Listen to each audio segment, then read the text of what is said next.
This week on Inside the Headset, we are featuring Kennesaw State University's head coach, Brian Bohannon. In this episode, Coach Bohannon details his journey starting the Kennesaw State football program from the ground up, highlights the importance of being passionate about what you do, and shares how he combines old and new school coaching philosophies to be successful. But first, a word from our partner. The All-State AFCA Good Works team has been one of the most esteemed honors in college football for more than 30 years. The student athletes who are nominated for this award demonstrate a unique dedication to community service and desire to make a positive impact on the world around them. The Good Works team is comprised of 11 players from the FBS and 11 players from the FCS Division II, III, and NAIA, as well as one honorary head coach. To be in consideration by All-State and the AFCA for a nomination, each player must be actively involved with the charitable organization or service group while maintaining a strong academic standing. Past Good Works team members include notable players such as Peyton and Eli Manning, Tim Tebow, Trevor Lawrence, and Nakobe Dean. Coaches, do you have a player that you think embodies the values of a Good Works team? Be sure to connect with your SID to discuss potential nominees. Nomination forms have been sent out for the 2022 AFC Assistant Coach of the Year Award.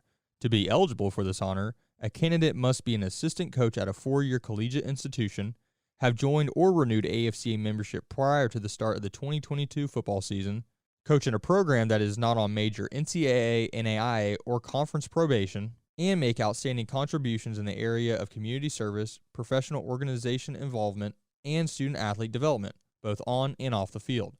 Deadline to send in a nomination is May 27th. Coach Bohannon, good morning. How are you? I'm doing great. Good morning to you as well. Well, thanks so much for joining us. I hope spring ball has went well, and it looks like the office is kind of calm back behind you. But I know your coach is out on the road, so hopefully that's going well for you guys as well. Yeah, absolutely. Spring went well for us. We only went 14 days. We have 15. We only went 14. That was scheduled. But the mindset of our kids was really good, and we managed to get through everything without getting anybody hurt long term, which is always a big deal in spring. And we're excited about the summer and the off season. It's the first normal off season we've had since 2019. Yeah, just all the stuff that's been going on. So that part of it's been really good. And our guys are out recruiting again, which we haven't done in a while. And in spring it's good as well. So it's good to be back in a normal off season for us.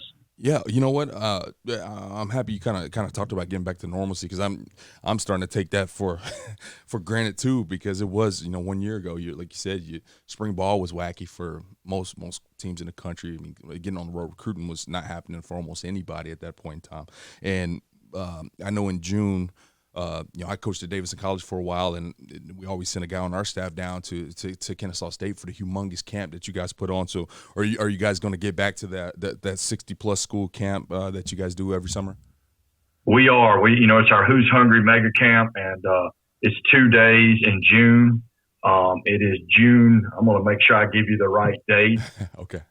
June 6 and 7, I believe, and we'll have probably over 200 college coaches throughout the country that'll be at this camp. Actually, June 7th and June 8th. June 7th and 8th. Okay. We'll have 200 plus college coaches. It's a great venue for kids to come and get seen and get evaluated. And we're going to work you extremely hard, so you'll get your money's worth on it. But it's a great venue. We got a great spot. We got 3 full fields right there all together that we can manage all this stuff. So it's a really good camp. Out of curiosity, how was that born? Like, we've seen the mega camp thing happen at a few schools that it kind of just hung on to, because I think everybody tried it to a certain extent, but you guys have just kind of made it that marquee event for summer camps. Yeah, we've gone through a lot of different stuff camp wise on philosophically what are we trying to get out of it? I think whatever you do, Mario, you got to have, what are our goals? What do we want out of this? Because if you're not careful, you can go a lot of different directions with stuff. But, initially we were just trying to get some exposure. We're a new program. We play 7 seasons of football. And so we were just trying to get kids in a T-shirt that said Kennesaw State. It's a black and gold. For us, for an FCS program, the summer camp is a way to supplement coaches' salaries. So this is a way we can help a little bit, supplement some salary. So that was a piece of it. The exposure piece of, the black and gold, Kennesaw State, being at our campus, being on our practice. And I think that's a huge part of it, location. We have 42,000 students here. People don't always know that, but we got almost 42,000 students. So we got a great location to do it where a lot of people can get here. And so we sat down and talked about it and went at it several years ago, and it was really good. And we refined it a little bit over the years of our mega camp, and it's been really good. We're going to continue to do it. We want everybody to come, all colleges, all high school, anybody, just come on. We're bringing everybody we can to come experience Kennesaw State, and also to get evaluated by every level of college coach you could imagine, from the Power 5 all the way down to Division III, NAIA. They'll all be there. So it's a great place to come get evaluated. Absolutely. Well, mission accomplished in terms of that branding, and I mean, it became a thing where it's like, hey, you going down to Kennesaw State, just a school that, like you said, 9 years ago, didn't have a football program, and so let's transition into that. You're the first coach in school history. The program kind of just started football from scratch. It just, I want to say it was around 2011, 2012 when they first started talking about it, if I'm not mistaken. And you took that job, and you had a string of some really good jobs there. What interests you in taking over that job and bringing that option style football, hard-nosed football down to Kennesaw State? Yeah, I think I'm a little bit old school, Mario. Like I don't interview. I have not interviewed for a lot of jobs in my career. I was with Coach Johnson. I didn't grow up in option football. I mean, I played at the University of Georgia. I was at West Georgia. We were conventional. I was at Gardner-Webb. We were conventional. And then a job opened at Georgia Southern, and I just knew Georgia Southern. Like what they did, I didn't worry about it. It was just Georgia Southern football. They won and played national championships and won national championships. So I went down there with Coach Johnson and I ended up working for him for like 17 years at Georgia Southern, at the Naval Academy, and then at Georgia Tech. And I think sometime at Georgia Tech, I'd coached multiple positions. I'd coached receivers. I'd coached defensive backs. I'd coached quarterbacks. I knew Coach wasn't going to do it forever, and I felt like there was some point I need to step out on my own, whatever it would be, whether that's a coordinator somewhere, a head coach, or, in this profession, and I felt like it was time for that. I just didn't know what direction that was going to go. And, I hadn't interviewed for a job really the whole time I was with him. The whole 16, 17 years, I'd never interviewed for a job. And so I you're kind of putting feelers out, figuring out what to do in the landscape. I'm not a big, don't take this the wrong, I'm not a big self-promoter. I'm not, I feel like if you do a great job where you are, your work will be recognized. Absolutely. So, this job came open. Well, really it wasn't a job. It was just getting through the Board of Regents. They're going to have football. Yeah. And that was in 2012, I think, that they finally passed it. And actually the first time it got denied, and then I think it was in 2013, it came out and they actually passed it, where they were going to, have football. Students voted on it. Everybody voted. And then, I heard about the job, and, I'm like, man, this is a good spot. Maybe this is something I'd be interested in. I met with the AD, who I didn't know. I met with him for 3 hours at the Marietta Diner. But we didn't talk about any football, Mario. Man, it was all about just, your beliefs, your core beliefs, life, how you go about your business. That's all we talked about. And then he said, hey, have you ever been to the stadium? And I didn't know Kennesaw State had a stadium. Yeah. Mind you, I live 20 minutes from this place, and I'd never been by the stadium. Oh, wow. And he said, come on, I'll take you up there. And I said, all right, let's go. So it's raining that day. We go up. We walk in. Mind you, we already got a stadium that seats 8,300 people. It's awesome. It's kind of it was built for Major League Women's Soccer that was only there for a year or two, and then they went under. And so we're walking around going, man, the stadium's already here. Like, you're starting football and you already got a stadium. Yeah, that's crazy. And come on, I want to show you something else. So we go walking down this ramp, and we go walking. I know where we're going. And we walk into a locker room. And I'm figuring, all right, there's a soccer locker room or something in here that was already built for the stadium. No, they had built 101 locker room with, I think, football in mind when they built this stadium.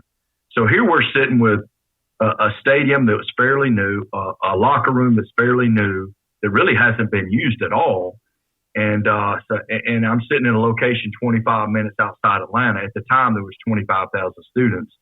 And I'm like, shoot, man, I got to go do this. Like, I've grown up in the state of Georgia. Right. Dad was a high school football coach. I grew up on the field, water boy, ball boy, T-boy, trainer, manager, you name it. I've recruited the state, but better part of my career, whether I was at the Naval Academy or wherever I was back here recruiting. So I knew there was players here, you know, and you just had the NFL draft and you hear about the state of Georgia, yeah, right? And, no doubt. and it's unreal, the number of players and how good a coaching's here. So I'm sitting there going, we can do this. So I jumped in and got involved in the job, went through the interview process, which I'd never been through a committee interview, interview with the president, all this stuff, you know, and I'm calling different people I know, the Jeff Munkins and the Kenny Nehemiahs and Coach Johnson, all these people asking, how do you do this? How do you go about this?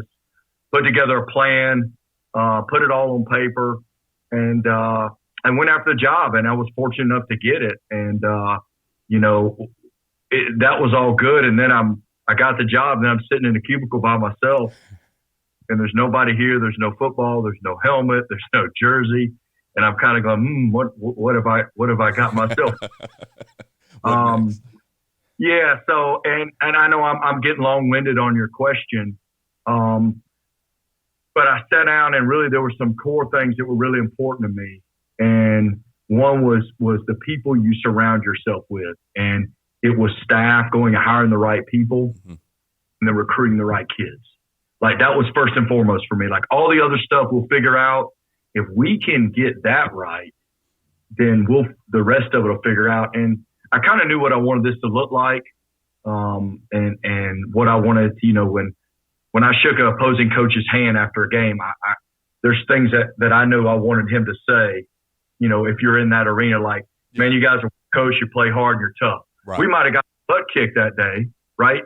But at least you feel like those are some qualities that were important. So all this stuff, I know it's a lot, and it is, but so to get there is kind of what happened, and then really it's evolved from there. And I'll let you ask some more questions. I know I'll eat up all your time on one answer. That was fantastic. I mean, bottom line is we put this podcast out for coaches to learn. Just so much to take from that.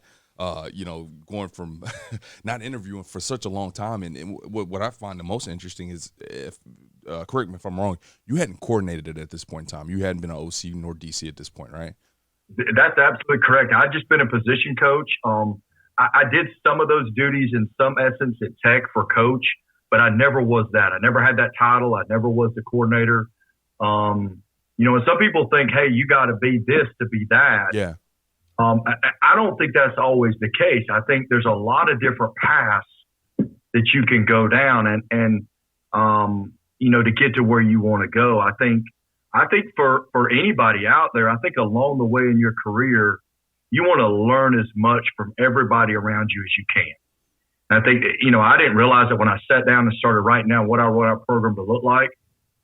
I had the things that I believed in, but then I had pulled all these different ideas, and I didn't really think about it until I had to. Yeah. Like, I remember back, hey, I like when Coach did this, but I didn't like when he did this. Absolutely. Whatever it might be. There were so many different things that I pulled in from all the different people I was around, and then it became, all right, this is what I want our program to look like. And then you got to go push that vision on a daily, like it's nonstop. And, but I was I knew what I wanted to look like. So I think that helped me a little bit, but it's unique in how you pull all those resources together. No question. And obviously you've proven to be the right man for the job. 63-18 head coaching record, which is absolutely fantastic for a startup program, let alone just you know, getting your first head gig.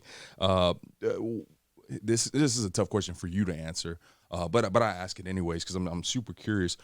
I would have to assume there were guys that interviewed for that job, and I'm sure you don't know who interviewed for the job, but that had head coaching experience, that had coordinating experience, that had no offense, a better resume probably at that point in time in terms of you know, running parts of a program. Why do you think you were the guy? What do you think attracted them to you? Yeah, so you know, you don't know all that until after the fact, right? So there was multiple people that interviewed for the job. There was actually 3 candidates at the end. I know there's a lot of people I'm sure they talked to. Mm-hmm. With coaching experience, with coordinator experience, with even more probably FBS experience in different places than I had. And the AD that hired me, he's not here anymore, but we have a very good relationship. We still talk. And, you know, the couple things they told me after the fact, and this is all after the fact, right? That because I know, like these interview stuff, Mark, I didn't know what I was doing. Like, to a hotel, and they tell me there's going to be 10 people in there, and I'm nervous as all get out. We're walking in, you got these 10 people, right? And like, it's not like you got a bunch of coaches in there. You got people in the community, you got right. administration, you got all different types in there, and they're firing questions at you. So it was unique, but the things that came up, I think that were important that helped me get the job. Obviously, my background in the state of Georgia, I think, was important, but I think the other candidates had that as well. So I don't know that was a complete deciding factor, but I think my passion and energy, I'll be honest with you, I think maybe I didn't always say the right thing, maybe in those interviews or the best way, but I think my passion and energy, I think might have been, it was infectious. One thing I was told is that there was a volleyball player that was on the interview, and she told the committee that she would want to come play for me. Oh, wow. And I think that was an impactful piece. I don't know all this till after the fact, right? Yeah, that's awesome. So, and then the AD told me, he told me after, he goes, you weren't the best interview of all the candidates. But I think that piece of it, and when you're starting a program up, man, you got to have a ton of energy. Yeah. And you got to believe in what you're doing, because, listen, we weren't very good that first practice year. I mean, we had our first scrimmage that practice year. My dad, being a 30-year high school football coach in the state of Georgia, coached a lot of really good teams and players. He came and watched it. And he's always the one that would tell me the truth afterwards, right? Yeah. And I said, all right, go ahead and tell me. This is our practice, 2014. I said, tell me what it looked like. He goes, I don't think that y'all could beat a majority of the high schools in the state of Georgia, right? I just kind of put my head down. I'm like, oh, no. And I knew we weren't very good. You know, we got a bunch of freshmen out there. Right.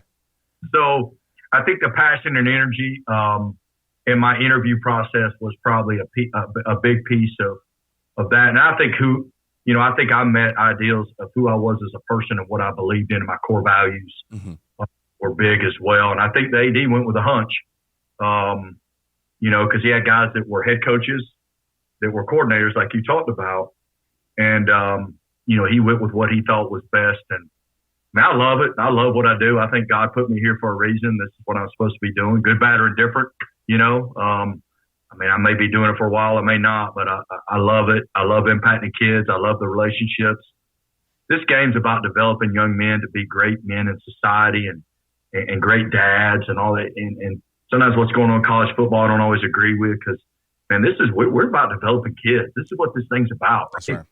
That's what I love. I love about this level too. We can do that still. Yeah. So all this stuff came into play. I know I'm going off a little on a tangent, but all this stuff I think came into play on the interview process. But I didn't always say the right thing, but I think my passion and energy, I think that was infectious and contagious and helpful. Well, I'll tell you what, every time I come into these podcasts, I literally have kind of a train of thought that I kind of want to go down. I've not looked down at this paper yet, because this is just absolutely fantastic. So once again, this isn't on the paper, but I do want to ask you this question. So hadn't had the coordinator experience, hadn't had the head coaching experience. You bring the passion, energy, you get the job. Once again, 63-18 since you've been the head coach there.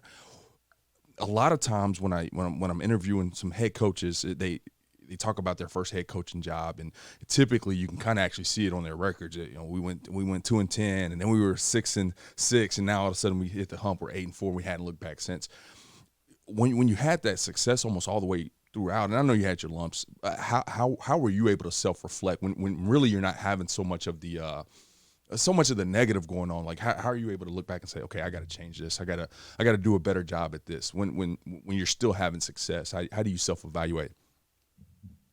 Yeah. So the biggest thing, all right. So there's a couple things when you're talking about that ladder of success, or that path to success. I think climbing that ladder is one thing. Sustaining it is a whole nother ballgame. Absolutely. Climbing that ladder. So when we climbed it, probably maybe a little too fast in some ways. Oh, no doubt. Yeah. We're 6-5 our first year right out of the gate in the conference. We're 8-3. Now, third year we win the league. Right. FCS, and we're in the quarterfinals. Of the playoffs. So I mean that's fast. And so I think the big thing for me is there's a lot of things that are involved in this, but we climbed it, and then I am so conscious about complacency. Like, we just restructured everything in our support system in our building, and I'm always trying to do things like, there's some non-negotiables for me that I know are core values of our program, but I'll tell our staff all the time, and our whole staff, like, if you got an idea, bring it to the table, because we're evolving in college football. Kids are different than they were 10 years ago when we first started this thing. They're different. We got to evolve. We got to stay up with what's going on, and that means there's things we need to adjust and adapt to.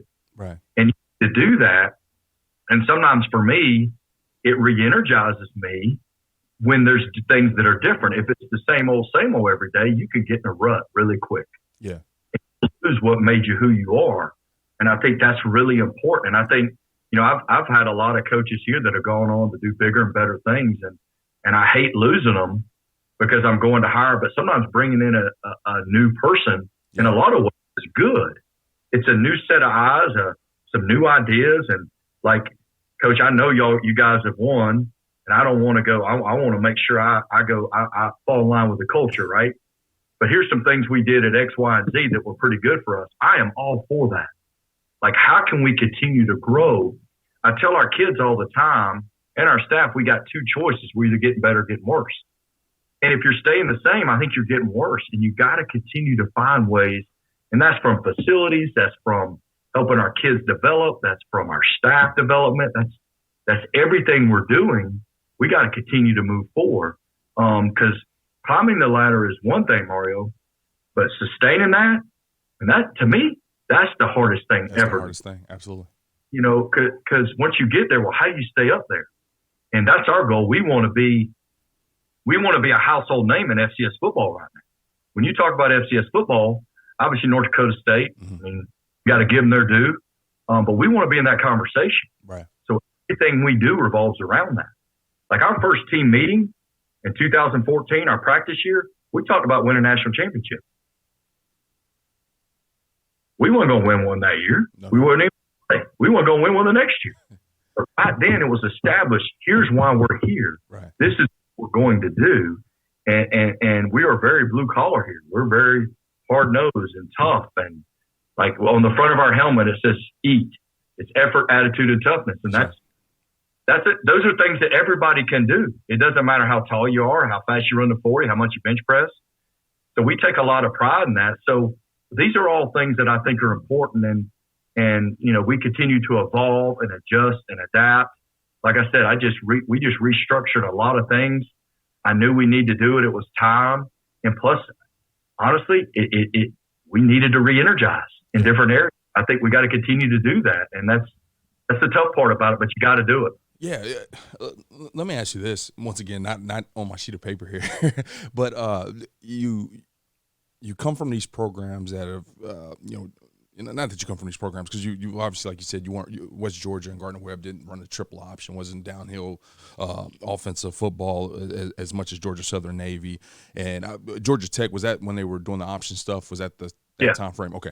So all this time frame of this very physical, tough football philosophy. Your dad's a high school head coach for a long time. You see a lot of guys that kind of come from that background. They aren't as adaptable. This is how we do it here at Kennesaw State. And here you be a lot more forward thinking, a lot more, how can I crack the code? Every year, just kind of reevaluating. How important is that? I mean, I know you kind of hit that a little bit, but it's just great to see a coach kind of from your background look at it and say, hey, we can still be all of these things, but we can also still shift and adjust just to make sure that we're moving forward. Why is that important? Well, I think my goal coming into this was because I am a lot of old school in the way we like to play the game and the accountability and discipline, which I think are qualities in life that are so important. I mean, football is just a way to do this. It's a vehicle to set you up for success. But my thing was coming in is I have some old school philosophies, but I want to meet up with the millennial. Yeah. We got to find a way to meet. Now we're even out of the millennial now. I don't know what generation. I don't know what we're in right now. My kids are right in the middle of it. So, yeah. And I'm not sure what it is. I don't think they are either. But I wanted to find a way to meet. And how can we meet in the middle somewhere and get the best of all of this, knowing that we attract a certain kind of kid at Kennesaw State. We recruit a certain kind of kid. It's not about our scheme. It's really about our culture. Mm-hmm. And what gave us sustainability is our culture. Not necessarily are we option or we this or we that. That's a part of it. Don't get me wrong. But it's our culture. And that's really what's gave us the ability to sustain what we're doing, is because we don't rely just on the scheme. We rely on what goes on in the building and on the day-to-day basis, which I think is the most important thing ever. I've always said culture beats scheme every day. Right. And you talk about sustainability, you sustain on culture. You don't sustain on any scheme or any one person or any of that. You sustain on culture. And that's how you create an environment that's defined, that everybody understands, that that's open communication, that's a family, all the things that whatever you want it to be. It's your culture, right? It can be whatever you want to be. But I think that's the area that's been important. So every year, like, we got more uniform combinations than you could ever imagine.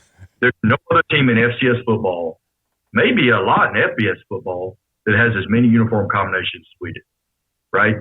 So here, that's just another way to say, all right, we got to go to work. Right. We're blue collar, but we're also doing some things on the other end that are going to be attractive to a young person today. So we got to find that balance, because we don't have the right kids in here. We can be whatever coaches we want to be. It doesn't matter.